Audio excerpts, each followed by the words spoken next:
নবী সাল্লাল্লাহু আলাইহি সাল্লাম এক যুবককে একদিন শুধু বলছিলেন, যুবক তুমি কি চাও তোমার মায়ের সাথে কেউ জিনা করুক? বোনের সাথে, মেয়ের সাথে, খালার সাথে, ফুফির সাথে। নবী যেভাবে ধাক্কা দিয়ে বলছে, ওই যুবক জিনা করতে চাইছিল। ওই যুবককে যখন নবী এই কথা মনে করাই দিছে যে হে যুবক, যার সাথে তুমি অপকর্ম করতে চাও সে তো কারো মা, কারো বোন, কারো মেয়ে, কারো ফুফি, কারো খালা, তুমি কেমনে তা করবা? কোনো মানুষ তো তা চাইবে না, মানবে না। তুমি তো তোমার নিজের মা, বোন, কন্যা, ফুফু, খালার সাথে এমন অপকর্ম কেউ করুক তুমি তো চাচ্ছ না, তাহলে সেটা অন্য কেউ চাইবে কেন?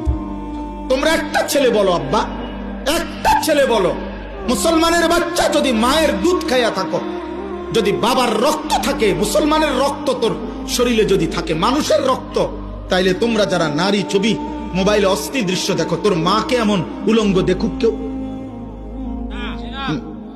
তোর বোনকে এমন উলঙ্গ দেখুক কেউ? তোর মেয়েকে দেখুক? তাহলে এটা যদি তুমি মেনে না নেও তো তুমি যাকে দেখছো সে তো কারো মা।